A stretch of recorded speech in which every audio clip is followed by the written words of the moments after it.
Inspired by ESGO's video where they review every ID in the game, right? And just like that video, I'm gonna be extremely biased, as I think this ID fucking sucks. Starting with the art, I have no issues since this is the best that I can draw, and I kinda like this art. The pre-Uptie art looks fine, it's just him sitting somewhere looking upset. But the Uptie art, it looks a lot more interesting with the moon in the background, the tassels flowing out, the 1v some 100. This makes Sinclair look like a badass. He doesn't deserve to look like a badass. This ID fucking sucks. I'll get into that later. The sprite. He only has one earring, and I don't know why since it isn't touched on. Like, is it just fashion? Does it have any significance with Sinclair? Is this something with the Blade Lineage to like suggest he's a new member? Or like, he's inexperienced, he's whatever? I wish I knew more about the earring or if it was just fashion. In terms of Blade Lineage ID, he's very basic looking, other than the one earring he's got on him and the tassels on his side. He's also got more of a unique design with the white strip not going all the way down to his to the end of his coat. But just because he's unique doesn't mean he looks good. The kit and animations. This is the thing I fucking hate the most. Oh my god. So first, the skill 1. Gluttony Pierce 2 coin skill, right? Gluttony is a skill that poised teams struggle with, right? 9 clash power at base, 11 with conditionals. 11 clash power with conditionals. So, what's the reward for that low clash power? 2 poise count on the second coin. Not to mention that this skill is called Slice Then Stab. There is no slicing being done. It should just be called Stab and Stab. The skill 2 is better, but not good at all. 12 clash power with no coin power increases, but it has a clash win and clash lose effect. On clash win, he doesn't use any poise count, which is pretty good, but the skill 2 is the only skill that lets you gain any poise on this ID. And since it's the only skill that lets you gain any poise, you kinda need to have poise count stacked from the skill 1. Something you could do is use Blade Lineage Sinclair for a support passive, for the skill 2 to be positive on clash win, or poise count neutral on unopposed attacks.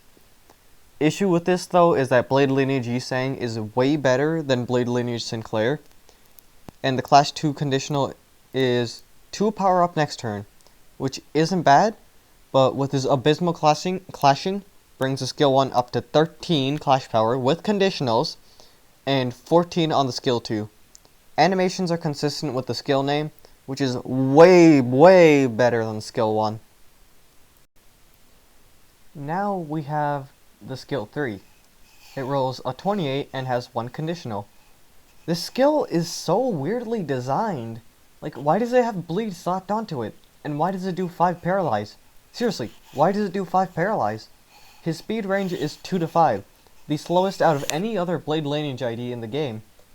This is bad because how is he meant to use paralyze? It's same turn paralyze too. And since he's usually going to go last, it means it's gonna expire the next turn. It even means that he's not even gonna get to use the paralyze to its fullest. You could clash an unbreakable coin, but due to his low speed range, it's the same as most enemies in Limbus, so chances are he might not even get to clash. The bleed on the skill 3, I was complaining about this, but as random as it feels, I could put Bloody Mist on there, and it would work. Now, talking about that one conditional that he has, it's 150% crit damage, which is really strong, but the condition to turn it on is 10 poise count. Yeah, 10 poise count. Landing the 150 damage feels like crack, though.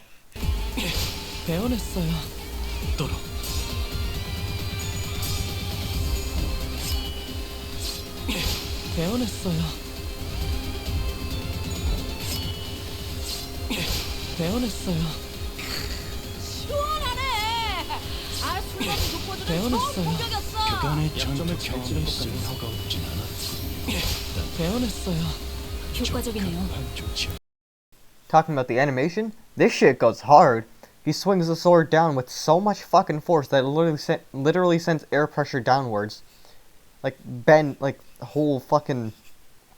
I don't know what to describe it. Air pressure, I guess, would be the best way to describe it. but he stops himself halfway, and like, I'm wondering, what happens if he drops the sword all the way? Like, does he just create a crater? That'd actually be really cool. The combat passive is very easy to take, just takes 2 Pride Resonance.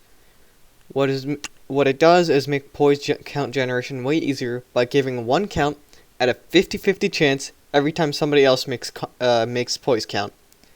And it also makes the last coin in the chain do 20% more damage. Side note, but like, this makes the skill 3 paralyze even more confusing. The counter is really good for poise generation since it's 3 poise count on use, with the added bonus of 10% damage boost on next turn.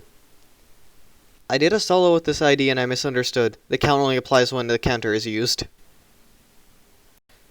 On Stagger, your main plan would be to use all skill 2s and 3s if he has poise count I mean. Or you could Unga Bunga win rate if you have a poise team, since Blade Lineage Sinclair gets a decent amount of poise and poise count from them. Forgot to mention that the counter is Pierce and rolls a 15 and has no conditionals that increase its power. Now, 11 skill 1, 12 skill 2, and 28 skill 3 with a 15 power counter is not great. But Kim Salt helps with this issue with his buffs that he gives to other Blade Lineage IDs. But those buffs are only 1 to 2 power, which, assuming Mersalk rolls Acupuncture, then it makes his skill 1 with conditionals average, his skill 2 kinda with a 14 power, and his skill 3, which makes it roll 30, but his skill 3 doesn't really need it. Even then, there's no real reason to put Blade Lineage Sinclair into your poise team, since you could put Butler Ryoshu in with her Lust skill 1, Pride skill 2, and Chest Pain Ego. Same with Blade Lineage Faust, since she has a Pride skill 2 and a Gloom skill 3 with Chest Pain Ego.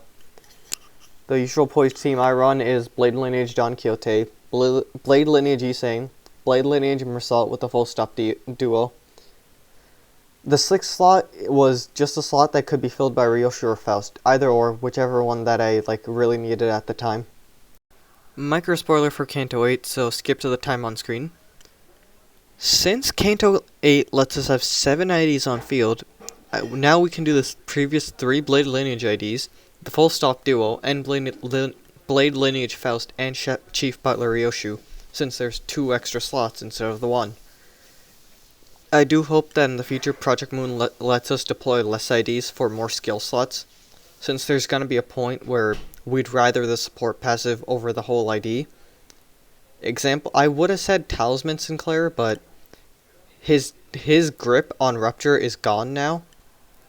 So I guess another example would be like G-Corp Gregor.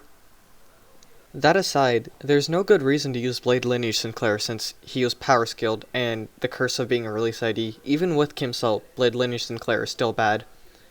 On a full Blade Lineage team, he is usable, but there's no reason to use him over the other 2 poise IDs I mentioned.